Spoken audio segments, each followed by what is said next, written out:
Il existe un étrange schéma qui se manifeste juste avant que tout change. Tu le ressens comme une série de pertes, comme des portes qui se ferment, comme des morceaux de ta vie qui tombent sans explication. Des personnes s'éloignent de ton cercle, des opportunités que tu poursuivais autrefois te paraissent soudain vides de sens. Des habitudes qui autrefois t'apportaient du réconfort ne produisent plus aujourd'hui qu'un sentiment de vide. Tu crois que tu es en train de tout perdre. Mais si tu ne perdais rien du tout, et si en réalité tu étais en train d'être nettoyé, Carl Jung a compris quelque chose que la plupart des gens ne saisiront jamais.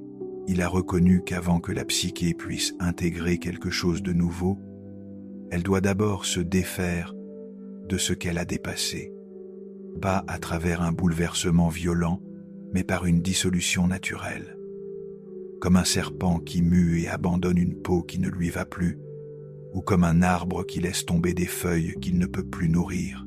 Ce que tu traverses en ce moment n'est ni un chaos aléatoire, ni une punition cosmique, c'est une préparation.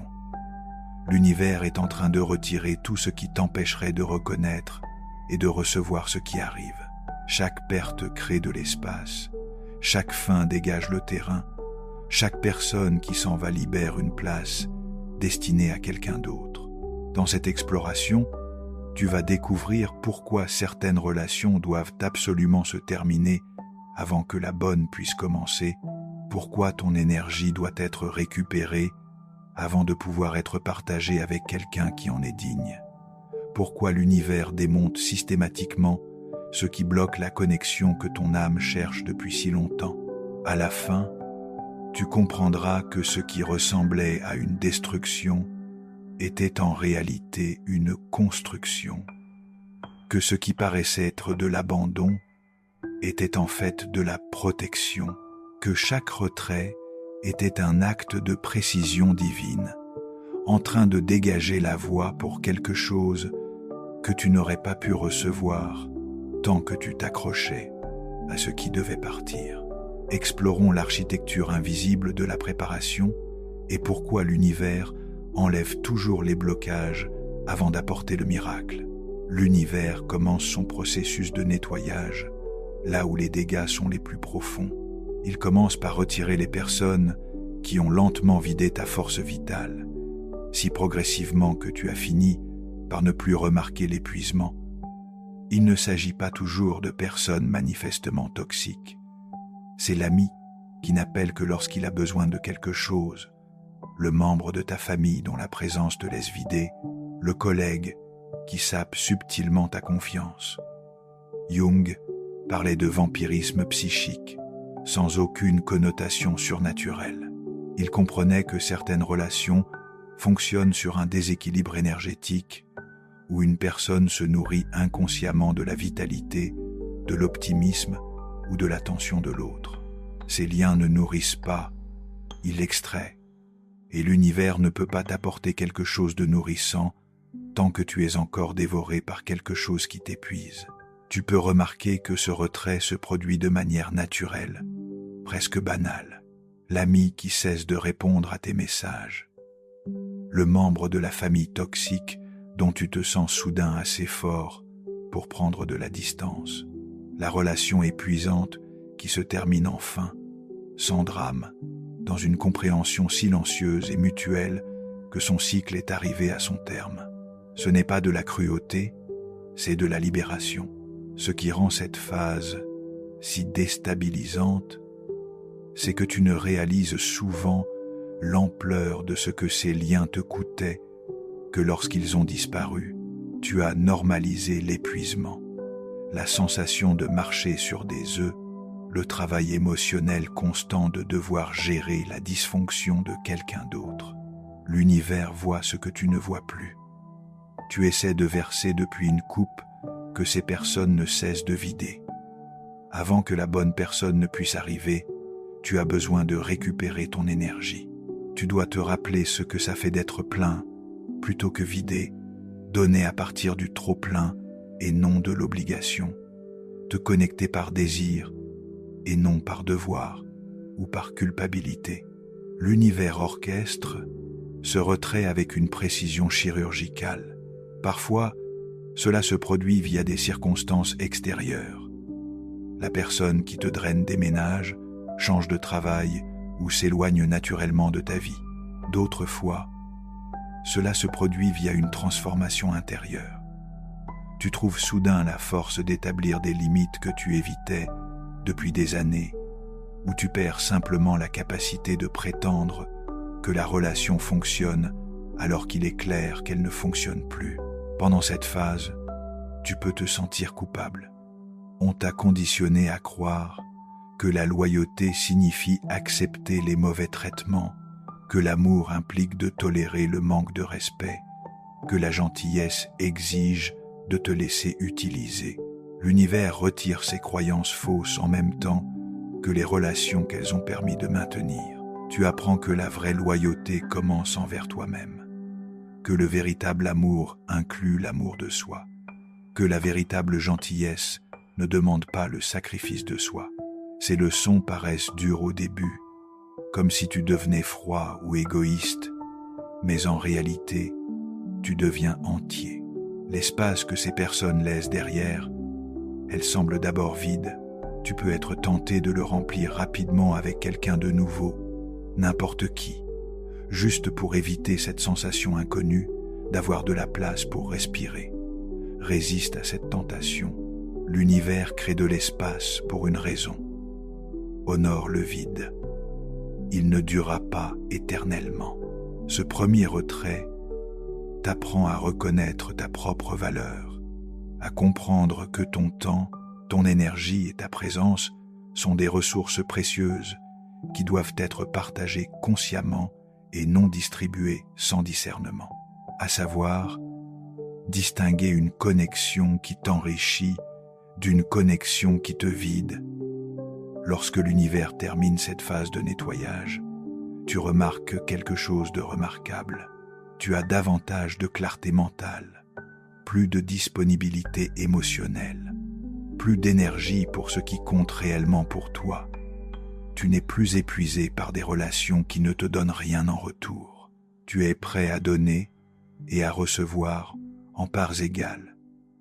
C'est une préparation essentielle, car lorsqu'une connexion qui change une vie arrive, elle sera réciproque, elle sera équilibrée. Elle nourrira les deux personnes de manière égale. Et tu ne peux ni reconnaître, ni soutenir ce type de lien si tu es encore habitué à des relations où tu es le seul à donner, à t'occuper, à faire des efforts. L'univers enlève d'abord ce qui te vide, parce que tout le reste dépend de cette base. Tu ne peux pas construire une relation saine avec un esprit épuisé. Tu ne peux pas attirer un partenariat conscient tout en tolérant une dysfonction inconsciente. Tu ne peux pas recevoir une connexion divine tout en acceptant une déplétion humaine. Donc, si tu es en train de perdre des liens qui te drainaient, comprends ce qui se passe réellement. Tu n'es pas abandonné, tu es libéré, tu n'es pas rejeté, tu es relâché. Tu ne perds pas des relations. Tu récupères ton énergie pour quelque chose d'infiniment meilleur. Une fois que l'univers a nettoyé ton environnement extérieur des connexions toxiques, il tourne son attention vers l'intérieur. Il commence à démonter les structures internes qui t'empêchent de recevoir l'amour, les croyances, les suppositions et les programmes inconscients qui t'ont convaincu que tu n'es pas digne de la connexion que tu désires. Jung identifiait cela comme des complexes, des grappes de pensées et de souvenirs chargés d'émotions qui fonctionnent de façon quasi autonome dans la psyché. Ton complexe d'indignité a été formé dans l'enfance, lorsque l'amour paraissait conditionnel, quand il fallait mériter l'affection, quand l'acceptation exigeait que tu sois quelqu'un d'autre que toi-même. Ces croyances se cachent dans l'ombre de ta conscience, influençant tes choix sans que tu en aies conscience. Elles murmurent que tu es de trop ou pas assez, que tu dois changer avant de mériter l'amour, que se contenter de moins est réaliste, tandis qu'espérer davantage est naïf, que les gens comme toi n'obtiennent pas ce genre de relation. L'univers commence à démanteler ses mensonges à travers une série de confrontations. Tu peux te retrouver dans des situations qui déclenchent ton sentiment d'indignité, te forçant à voir ses croyances clairement pour la première fois. Un partenaire potentiel apparaît et te traite bien, et tu remarques que tu cherches des raisons de te méfier de son intérêt. Quelqu'un t'offre une affection sincère et tu te sens mal à l'aise, pas à ta place, suspicieux de ses intentions. Ces moments ne prouvent pas que tu es brisé, ils prouvent que la guérison a commencé. Tu ne peux pas transformer ce que tu ne peux pas voir, et l'univers amène tes croyances cachées dans la lumière pour qu'elles puissent enfin être interrogées, examinées et libérées. Ce processus de retrait est plus douloureux que le premier, car il t'oblige à affronter les façons dont tu as participé à ta propre isolation, pas parce que c'est ta faute, mais parce que les schémas inconscients exigent toujours une participation consciente pour changer. Tu dois voir comment tes croyances sur ton indignité ont influencé tes choix, attiré certaines personnes, repoussé d'autres, et t'ont maintenu enfermé dans des cycles qui confirment tes suppositions négatives. Être poursuivi des personnes émotionnellement indisponibles, parce qu'au fond de toi, tu ne crois pas mériter quelqu'un de pleinement présent. Être sabotes-tu les liens prometteurs, parce que tu es convaincu qu'ils finiront par découvrir que tu ne vaux pas la peine qu'on te garde. Être acceptes-tu un traitement médiocre, parce que tu as intégré l'idée que c'est le mieux que tu puisses espérer. L'univers ne te donnera pas cette connexion qui change une vie tant que ses croyances contrôlent encore tes choix. Il attend, avec une patience infinie, que tu reconnaisses ta valeur, non pas comme un concept intellectuel, mais comme une réalité vécue. Cette reconnaissance ne vient pas d'affirmation ni de pensée positive. Elle vient d'une expérience directe de ta propre valeur. Durant cette phase, tu peux te surprendre à dire non automatiquement à des situations auxquelles tu aurais dit oui auparavant, à poser des limites que tu n'aurais jamais osé fixer, à tourner le dos à des marques de non-respect que tu aurais tolérées autrefois. Ce ne sont pas des changements de comportement aléatoires. Ce sont les preuves que tes croyances internes sur ce que tu mérites sont en train de se transformer. L'univers soutient cette transformation en te présentant sans cesse des occasions de choisir autrement, de te choisir toi, là où auparavant tu t'abandonnais pour obtenir l'approbation de quelqu'un, d'honorer tes besoins là où tu les sacrifiais pour préserver la paix, de dire ta vérité là où tu te serais tu pour maintenir une harmonie superficielle. Chaque fois que tu fais ce nouveau choix, aligné sur ta valeur plutôt que sur tes blessures, tu renforces la croyance émergente que tu as de la valeur telle que tu es, que l'amour ne demande pas que tu te rétrécisses, que la bonne personne appréciera ta plénitude, pas ton vide. C'est un travail difficile, ton ego y résiste, car les anciennes croyances, aussi douloureuses soient-elles, lui sont familières. Ta part blessée tente de les maintenir, car elles t'ont protégé d'une souffrance plus profonde, en t'empêchant de risquer d'espérer plus que ce que tu pensais mériter. Mais ton âme sait mieux. Elle sait que tu es digne de bien plus que ce que tu acceptes, et elle exige que tu t'élèves pour rencontrer cette vérité. L'univers continuera de te présenter des situations qui challengent ton sentiment d'indignité jusqu'à ce que tu refuses enfin d'accepter un traitement inférieur à ta valeur, jusqu'à ce que tu cesses de justifier le manque de respect, jusqu'à ce que tu arrêtes de te convaincre que des miettes constituent un festin, jusqu'à ce que tu intègres, au niveau le plus profond, que tu mérites la pleine mesure de l'amour, pas des restes conditionnels.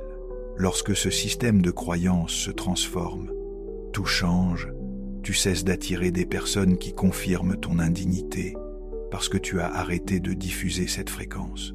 Tu commences à remarquer des opportunités de connexion que tu ne voyais pas auparavant. parce que tu t'es enfin ouvert à la possibilité que tu mérites de les recevoir. Ce retrait intérieur te prépare à la réception extérieure, car lorsque cette connexion qui change une vie arrive, elle exige que tu crois la mériter, que tu la reçoives sans suspicion, que tu lui fasses confiance sans la tester constamment, que tu t'autorises à être aimé sans saboter l'expérience par le doute et la peur. L'univers sait que tu ne peux pas garder ce que tu ne crois pas mériter. Il nettoie donc d'abord ses croyances limitantes, les remplaçant par une base solide d'estime de soi. Ce n'est qu'ensuite qu'il peut t'apporter un amour qui reflète ta vraie valeur, plutôt que ton sentiment imaginaire d'inadéquation. Après avoir retiré les relations toxiques et les croyances limitantes, l'univers se penche sur une catégorie de blocage plus subtile, les distractions qui te maintiennent constamment occupé sans jamais vraiment te connecter à ta vie authentique. Ce sont ces activités, habitudes et engagements qui remplissent ton temps sans nourrir ton but. Elles ne sont pas forcément nuisibles, mais elles t'empêchent d'être disponible pour ce qui compte vraiment. Jung parlait de la persona comme d'un masque que nous portons pour naviguer dans les attentes sociales. Mais parfois, ce masque devient si élaboré que nous oublions que nous le portons. Nous remplissons notre vie d'activités qui ont bonne allure de l'extérieur, tout en nous laissant vides à l'intérieur. Nous poursuivons des objectifs que la société valorise en ignorant les appels silencieux de notre propre âme. Avant qu'une connexion qui change une vie ne puisse arriver, tu dois être présent à ta propre vie, pas distrait par un divertissement sans fin, pas anesthésié par les substances ou les achats, pas perdu dans le mouvement constant d'un être débordé qui t'empêche de ressentir ce que tu ressens vraiment. L'univers commence à retirer ces distractions de manière systématique. Tu peux remarquer que des activités qui te semblaient autrefois captivantes te paraissent maintenant creuses. Les émissions de télévision qui occupaient tes soirées t'ennuient soudain. Le défilement des réseaux sociaux qui dévoraient des heures de tes journées commence à te sembler comme des calories vides pour ta conscience. Les rencontres superficielles qui t'occupaient sans te connecter à quelqu'un de réel commençaient à te paraître comme un gaspillage précieux d'énergie. Cette perte d'intérêt pour les distractions n'est pas de la dépression, c'est un réveil. Ton âme récupère ton attention de tout ce qui la volait. L'univers supprime le bruit pour que tu puisses enfin entendre le signal de ce pourquoi tu es réellement fait. Durant cette phase, tu peux te retrouver avec de grandes plages de temps non structurées pour la première fois depuis des années. Aucun plan ne remplit chaque week-end. Aucun flot constant d'obligations ne dévore tes jours de semaine. Juste de l'espace, du silence, la présence inconfortable de toi-même sans distraction. C'est à ce moment que beaucoup de personnes paniquent et cherchent immédiatement de nouvelles distractions pour combler le vide. Elles téléchargent de nouvelles applications, commencent de nouveaux loisirs, remplissent leur agenda, n'importe quoi, pour éviter cette confrontation avec elles-mêmes que l'univers est en train d'orchestrer. Mais si tu peux résister à cette impulsion, si tu peux t'asseoir avec l'inconfort du vide, quelque chose de remarquable se produit. Tu recommences à t'entendre. La voix sous le bruit, les désirs sous les distractions, la vérité sous la performance. Tu commences qu'à te rappeler ce que tu aimes réellement, ce qui compte réellement pour toi, ce dont tu as réellement faim dans cette vie. L'univers supprime les distractions parce que la personne qui changera ta vie doit rencontrer le vrai toi, pas la version distraite, pas la persona occupée, toujours en mouvement pour éviter le calme, pas le toi diverti qui consomme en permanence du contenu pour éviter de créer, pas le toi social qui maintient les apparences tout en négligeant ta réalité intérieure.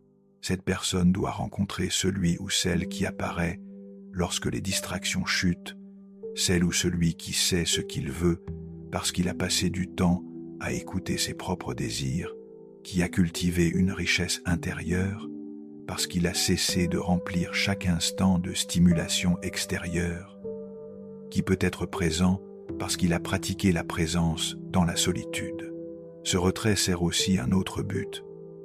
Il garantit que, lorsque la connexion arrivera, tu auras le temps et l'énergie nécessaires pour la nourrir. Tant de relations potentiellement transformantes échouent, non pas parce que les personnes ne sont pas faites l'une pour l'autre, mais parce qu'elles sont trop distraites pour donner à la relation l'attention dont elle a besoin pour se développer. L'univers ne déposera pas quelque chose de précieux dans une vie trop encombrée pour le contenir. Il vide d'abord ton agenda, ton attention, ton espace mental. Il enlève les obligations dénuées de sens, les engagements qui drainent ton énergie, les distractions habituelles qui t'empêchent d'être pleinement disponible. Tu peux te surprendre à te retirer naturellement de groupes qui ne te correspondent plus, à décliner des invitations qui te semblaient autrefois obligatoires, à résilier des abonnements et des activités que tu maintenais par habitude plutôt que par désir. Ce n'est pas de l'isolement, c'est de la curation. Tu choisis consciemment ce qui mérite ton temps et ton énergie limitée.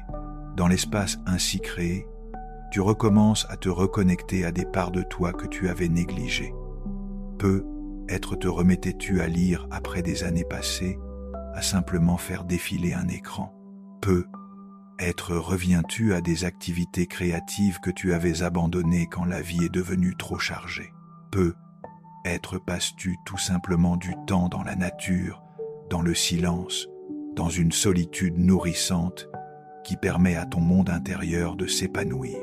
Cette reconnexion à ton moi authentique est une préparation essentielle, car lorsque la bonne personne arrivera, elle tombera amoureuse ou amoureuse de cette version authentique de toi, pas de la persona distraite que tu jouais, de quelqu'un qui a de la profondeur parce qu'il a passé du temps dans ses propres profondeurs, qui a de la présence parce qu'il a pratiqué la présence, qui a de la substance parce qu'il a arrêté de se remplir de stimulations vides.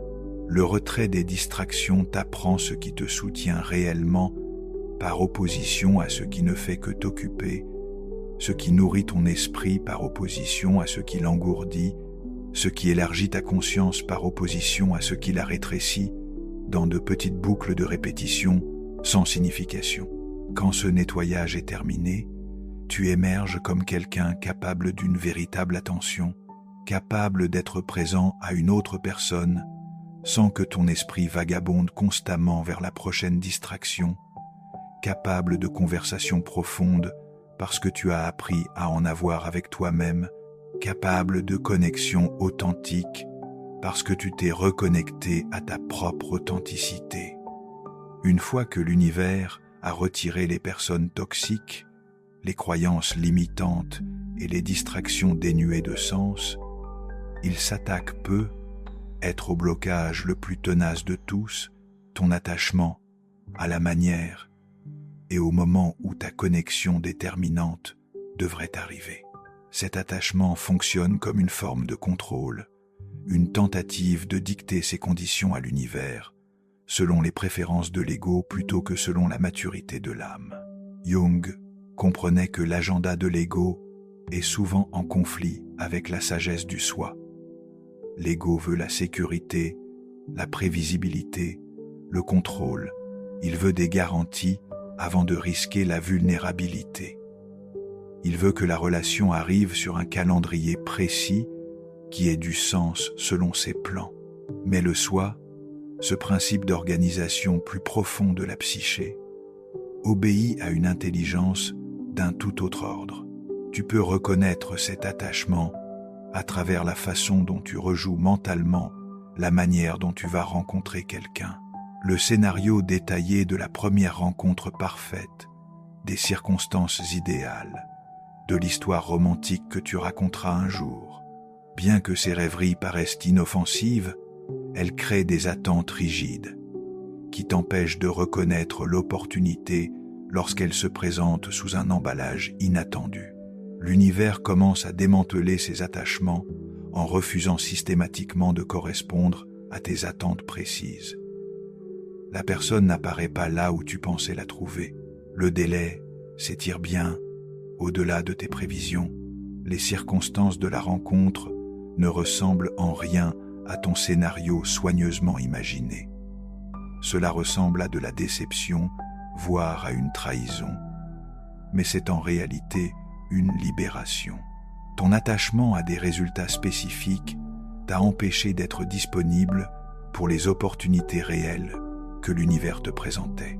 Tu étais tellement concentré sur une porte que tu n'as pas vu toutes les fenêtres qui s'ouvraient autour, si absorbé par l'attente d'un cadeau précis que tu n'as pas reconnu les différents présents qu'on te tendait. Durant cette phase, tu peux vivre une série de connexions presque réussies, mais pas tout à fait. Des personnes qui semblent prometteuses au début, mais qui, au final, ne sont pas les bonnes. Des situations qui semblent aller quelque part, mais qui n'aboutissent nulle part. Des moments qui paraissent significatifs, mais qui se révèlent être des expériences d'apprentissage plutôt que le point d'arrivée. Ces presque ne sont pas l'univers en train de te narguer. C'est l'univers qui t'enseigne à lâcher ta prise sur les résultats, à arrêter d'exiger que la réalité se conforme à tes attentes, à faire confiance au fait que ce qui est fait pour toi te trouvera sans que tu aies besoin d'orchestrer chaque détail de la façon dont cela se produira. Ce retrait du contrôle est terrifiant pour l'ego, car le contrôle a été sa stratégie principale pour gérer l'incertitude. Si l'ego peut dicter comment, quand, où et par qui l'amour arrive, il n'a pas à affronter la vulnérabilité du « je ne sais pas », mais ce besoin de contrôle est lui-même le blocage qui empêche la véritable connexion. Le véritable amour ne peut pas arriver sous des conditions dictées par la peur. Un partenariat authentique ne peut pas se former lorsque l'un ou l'autre est occupé à écrire le script au lieu d'être pleinement présent à ce qui se passe réellement. La connexion profonde exige l'abandon, la disposition à ne pas savoir, à être surpris, à permettre au mystère de se révéler à sa manière et en son temps. L'univers retire ton attachement aux échéances en invalidant constamment tes projections. Tu penses que cela se produira avant tel âge, telle année, telle saison. Quand ce n'est pas le cas, tu inventes de nouvelles échéances, de nouveaux délais, de nouveaux cadres pour déterminer quand tu te permettras enfin de te sentir déçu ou de perdre espoir. Mais l'univers continue de prolonger l'attente, non pas comme une punition, mais comme une invitation à lâcher complètement le calendrier. On te demande d'atteindre une forme radicale de confiance, la certitude que ta connexion déterminante arrivera exactement au bon moment, non selon ton planning, mais selon une sagesse bien plus vaste que ce que ta perspective limitée peut percevoir. Que le délai n'est pas un refus, mais une préparation, que chaque jour d'attente est un jour où tu deviens plus prêt pour ce qui arrive. Cela ne signifie pas une résignation passive, ni l'abandon de ton désir. Cela signifie tenir ton désir dans une main ouverte, plutôt que dans un poing serré. Avancer vers ce que tu veux, tout en relâchant ton attachement à la forme précise et au moment exact de son arrivée. Faire confiance au fait que l'univers travaille en ta faveur, même lorsque les apparences semblent indiquer le contraire. Jung appelait cela le développement d'une attitude religieuse, non pas au sens conventionnel d'adhérer à un dogme, mais dans le sens originel de religieux, se relier à quelque chose de plus grand que l'ego. Tu développes une foi, non pas dans un résultat spécifique, mais dans la bienveillance du processus lui-même. À mesure que cet attachement se dissout, tu remarques un changement profond dans ton état intérieur. L'angoisse de savoir si l'amour va arriver commence à s'apaiser. Le calcul mental constant de là où tu devrais en être par rapport à là où tu es se calme. La pression de devoir faire arriver quelque chose se relâche. À la place émerge une qualité que Jung appelait synchronicité, ces coïncidences pleines de sens qui suggèrent que tu es en juste relation avec le flux de ta vie. Tu cesses de pousser si fort et tu découvres que la vie commence à se dérouler plus facilement. Tu arrêtes d'essayer de contrôler chaque variable et tu constates que de meilleurs résultats arrivent que ceux que tu aurais pu orchestrer. Tu cesses d'exiger des formes et des délais spécifiques et l'univers peut enfin t'apporter ce qu'il essaie de t'offrir depuis le début. Ce retrait de l'attachement aux résultats et aux lignes temporelles peut être la dernière préparation avant l'arrivée de ta connexion déterminante. Car cette connexion n'arrivera pas selon ton agenda, elle ne se conformera pas à tes attentes, elle ne ressemblera pas exactement à ce que tu avais imaginé, mais elle sera exactement ce dont tu as besoin, au moment précis où tu seras enfin prêt à la recevoir sans chercher à la contrôler. Quand tu atteins cet état d'abandon, de confiance, d'ouverture au mystère, tu deviens disponible pour la magie. Pas la magie qui consiste à obtenir exactement ce que tu veux comme tu le veux, mais une magie plus profonde, celle de recevoir ce dont tu as besoin, sous des formes que tu n'aurais ni prévues, ni choisies, si l'univers t'avait demandé ton avis. Ce dernier retrait semble paradoxal, presque cruel. Après avoir retiré les personnes toxiques, les croyances limitantes, les distractions et les attachements aux résultats, l'univers te demande de lâcher quelque chose de plus fondamental, ton besoin de la connexion elle-même. Non pas ton désir d'amour, mais ton besoin désespéré d'en avoir. Non pas ton ouverture à un partenariat, mais ta conviction que tu ne peux pas être complet sans lui. Je ne comprenais cela comme la différence entre se relier à partir de la complétude et se relier à partir du manque quand tu as besoin de quelqu'un pour te compléter, combler ton vide, te faire sentir que tu as de la valeur. Tu n'attires pas un partenaire, tu attires une relation de codépendance où deux personnes incomplètes essaient de créer la complétude par la fusion, ce qui échoue inévitablement. L'univers ne peut pas t'apporter une connexion saine et transformante si tu en as désespérément besoin. Le besoin crée une énergie de désespoir qui repousse ce que tu cherches. Il diffuse le manque plutôt que l'abondance. Il attire des personnes qui répondent aux besoins plutôt que des personnes qui reconnaissent ta complétude. Il crée une dynamique où l'amour devient une transaction plutôt qu'une transformation. Tu peux remarquer ce retrait par un étrange changement intérieur. Après tout ce nettoyage, toute cette préparation, toute cette croissance, tu te retrouves dans un endroit où tu es vraiment bien seul. Pas en train de prétendre que tu vas bien, pas en utilisant la spiritualité pour éviter ta solitude, mais profondément, authentiquement bien avec toi-même et ta vie telle qu'elle est. Ce n'est pas la résignation amère de quelqu'un qui a renoncé, c'est l'acceptation paisible de celui ou celle qui a découvert que la complétude qu'il cherchait à l'extérieur a toujours été disponible à l'intérieur. Tu découvres que tu peux être heureux, épanoui, engagé et entier sans partenariat amoureux. Non pas que tu n'en veuilles pas, mais que tu n'en as plus besoin pour exister pleinement. Ce changement est subtil, mais profond. Le désir sans le besoin, l'ouverture sans le désespoir, la disponibilité sans l'attachement. Tu n'attends plus que ta vie commence quand quelqu'un arrivera. Tu vis pleinement maintenant, présent à la richesse de ta réalité actuelle, disponible pour le partenariat, mais non dépendant de lui, pour ton sentiment de complétude. L'univers orchestre cela en te donnant d'abord l'espace pour découvrir ta propre complétude. Tous les retraits précédents ont créé cette possibilité. Avec les personnes toxiques parties, tu as de l'énergie. Avec les croyances limitantes démantelées, tu as de la confiance. Avec les distractions en moins, tu as de la présence.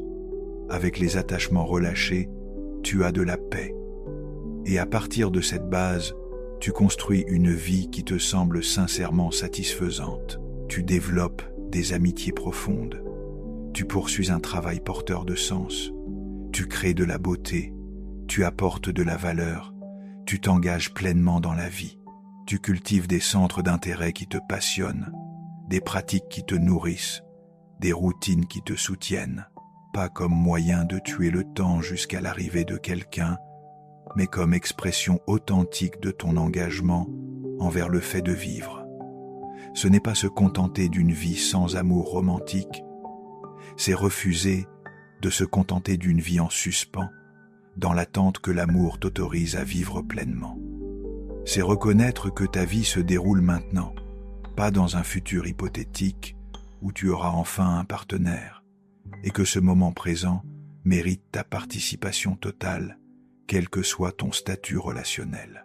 Quand tu atteins cet état, quelque chose de remarquable se produit. Le désespoir qui bloquait le chemin se dissout, le besoin qui repoussait les gens se transforme en désir généreux qui les rapproche. Tu ne scrutes plus chaque environnement à la recherche de partenaires potentiels, parce que tu es réellement engagé dans ce que tu fais.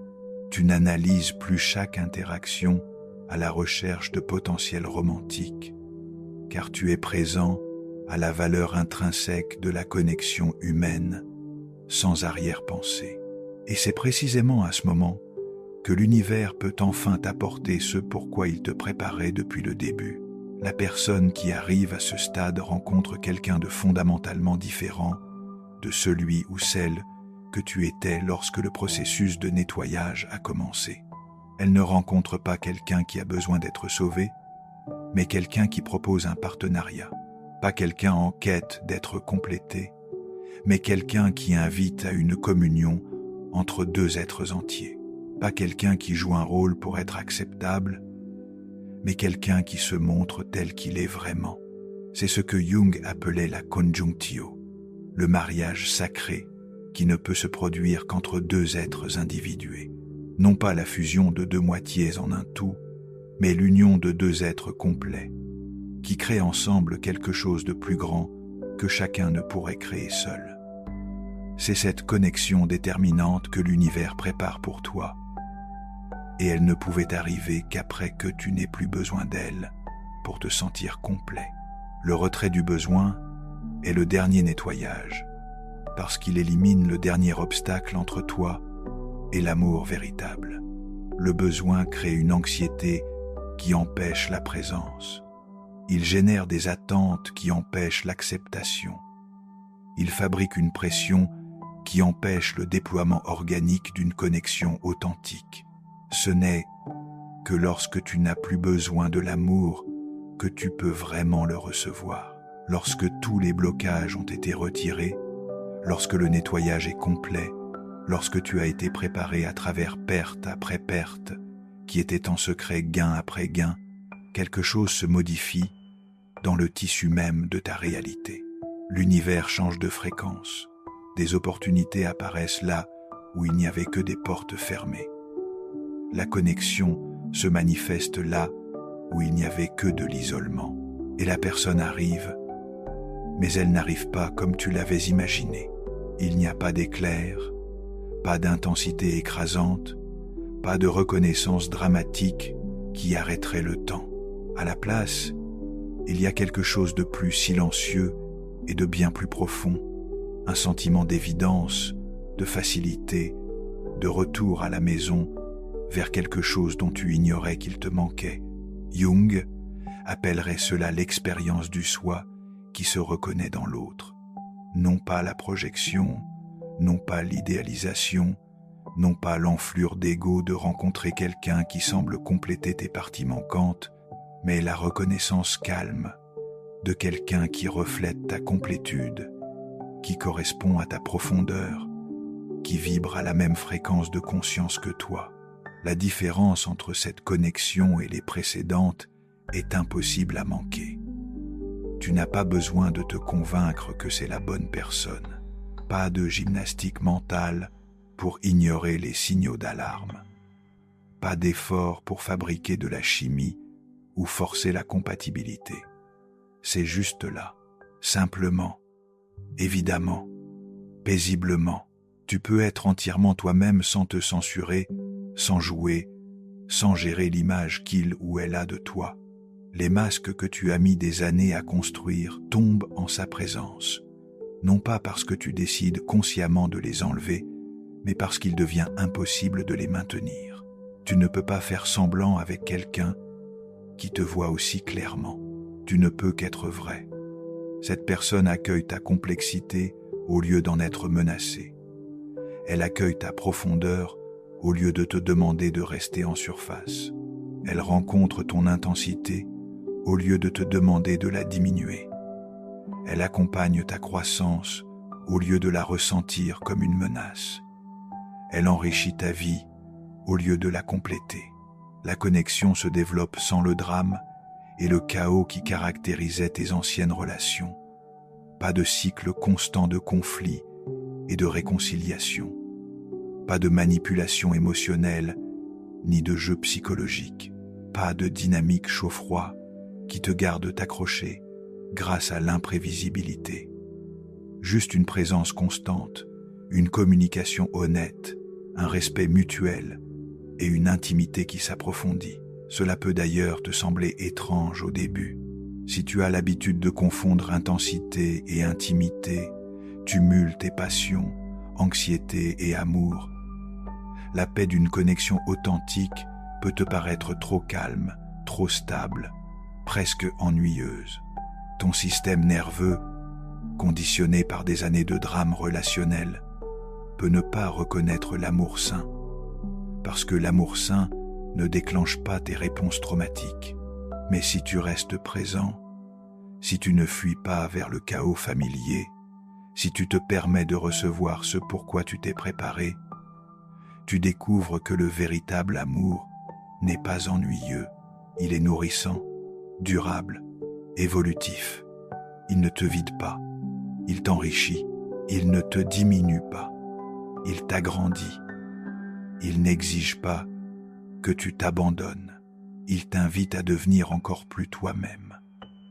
L'univers a retiré chaque blocage pour que tu puisses reconnaître cela lorsqu'il se présente, pour que tu ne confondes pas le sain avec le creux, le paisible avec le sans passion, le stable avec le stagnant, pour que tu puisses recevoir un amour qui ne fait pas mal, une connexion qui ne te coûte pas ton identité, un partenariat qui ne requiert pas que tu t'abandonnes.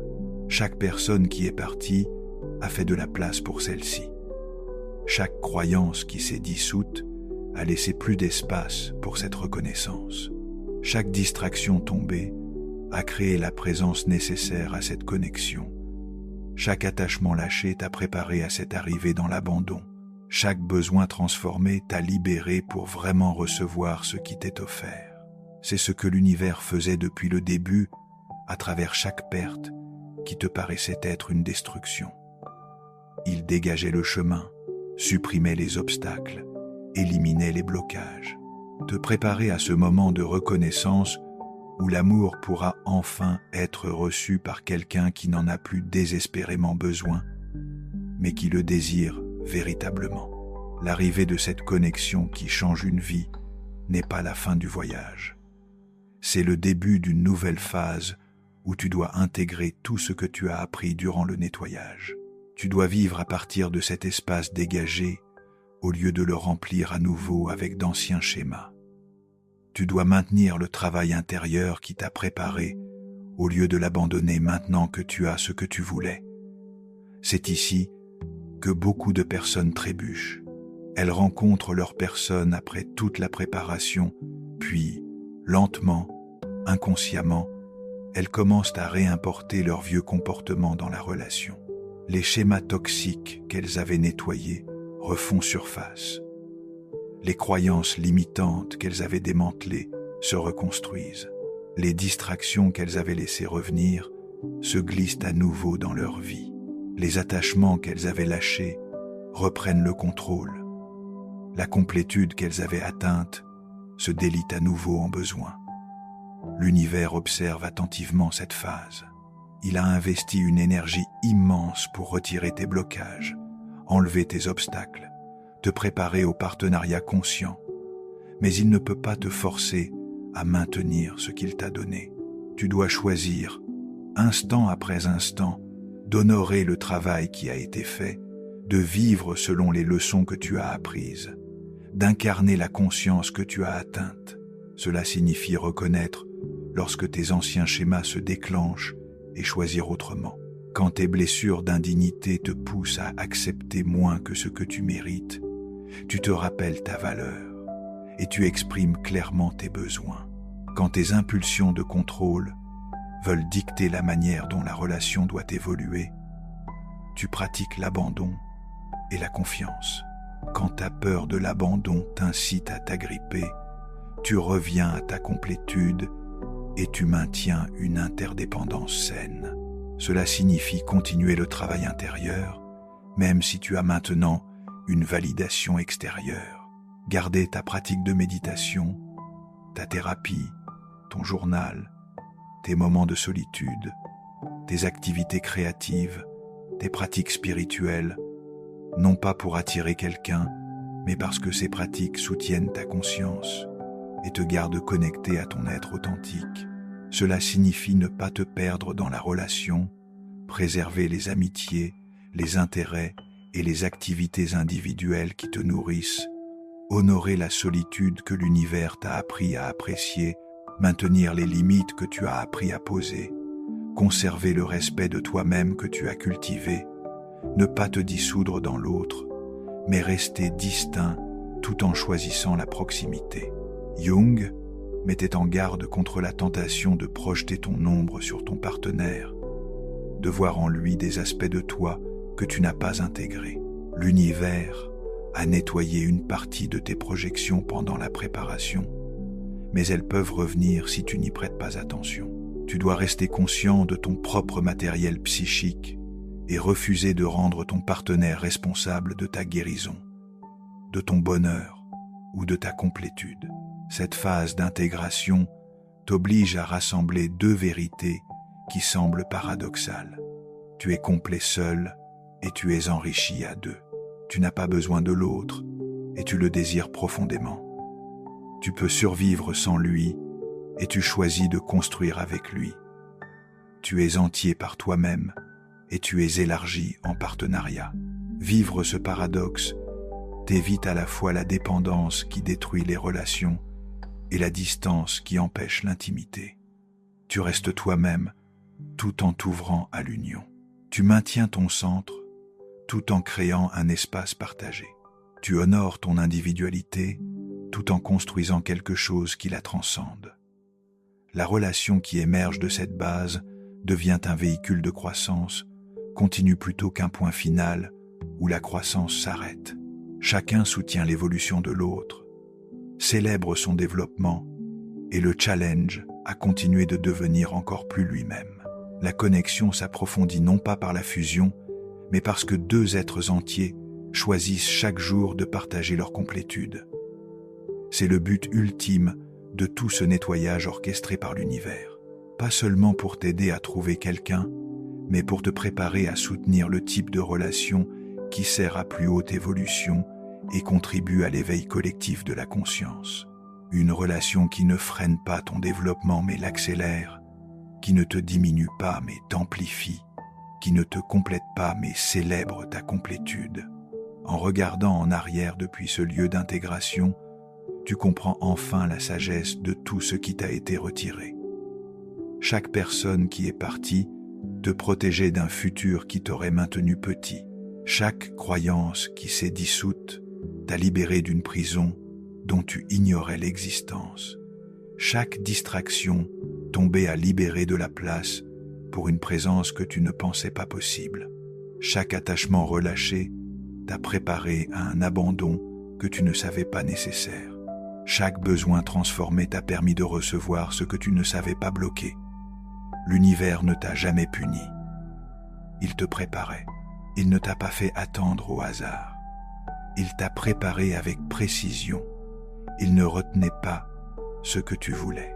Il retirait ce qui t'empêchait de le reconnaître et de l'accepter lorsqu'il arriverait. Tu vois maintenant que tu n'étais pas en train de tout perdre. Tu étais en train d'être nettoyé, que ce qui t'a semblé être une destruction était en réalité une construction. que ce qui ressemblait à de l'abandon était en fait de la protection, que chaque retrait était un acte de précision divine, éliminant les obstacles entre toi et ta plus haute possibilité. La connexion déterminante qui est arrivée après tout ce nettoyage n'aurait pas pu se produire avant. Tu n'étais pas prêt. Tu étais bloqué par des relations toxiques qui t'auraient distrait de la reconnaître, par des croyances limitantes qui t'auraient poussé à douter de son intérêt ou à saboter son affection, par des distractions vides qui t'auraient empêché de lui consacrer le temps et l'énergie nécessaires, par des attachements à des résultats spécifiques qui t'auraient empêché de reconnaître l'opportunité sous sa forme réelle, par un besoin désespéré qui aurait transformé un potentiel de partenariat en un lien dysfonctionnel. L'univers a retiré tout cela, non pas au hasard, mais de manière systématique, en suivant une intelligence qui dépasse la logique humaine. Il t'a complètement dégagé pour qu'au moment où la bonne personne arriverait, tu sois enfin réellement, pleinement disponible. Disponible non seulement dans ton agenda, mais dans ton énergie, non seulement dans tes mots, mais dans ta conscience, non seulement dans ton désir, mais dans ta capacité. Et maintenant, en vivant à partir de cet espace nettoyé, en maintenant la conscience qui t'a préparé, tu comprends que le voyage n'a jamais été seulement une quête pour trouver l'amour. C'était un processus pour devenir quelqu'un capable de le soutenir. Devenir quelqu'un qui ne nécessite pas l'amour pour se sentir entier, mais qui le désire comme un débordement naturel de cette complétude. Devenir quelqu'un qui peut recevoir sans s'agripper, donner sans se vider, et construire quelque chose de magnifique avec une autre personne qui, elle aussi, a fait son propre travail de nettoyage et de préparation. C'est cela que l'univers faisait depuis le début. Il te rendait prêt pour ce que tu avais demandé. Il te nettoyait entièrement pour que tu puisses recevoir pleinement. Il retirait ce qui te bloquait pour que ce qui était destiné à toi puisse enfin te rejoindre. Si tu es en plein milieu de ce nettoyage en ce moment, si tu perds des personnes, des croyances, des distractions, des attachements et des certitudes, comprends ce qui se passe réellement. Tu n'es pas puni, tu es préparé.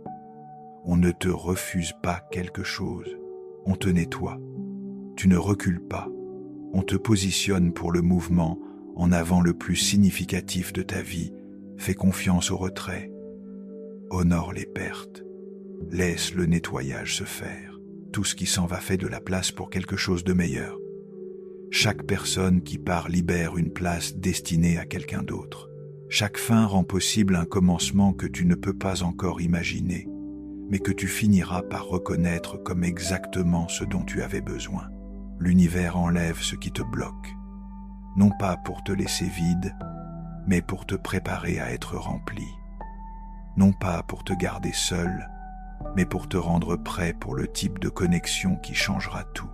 Et quand cette connexion arrive, tu comprends que chaque chose qui a été retirée devait partir, que tu devais tout perdre pour gagner ce qui compte vraiment, que ce nettoyage n'était pas de la cruauté, mais de la compassion, pas une punition, mais une précision, pas une destruction, mais la construction la plus minutieuse de la personne que tu devais devenir pour maintenir l'amour que tu étais destiné à recevoir.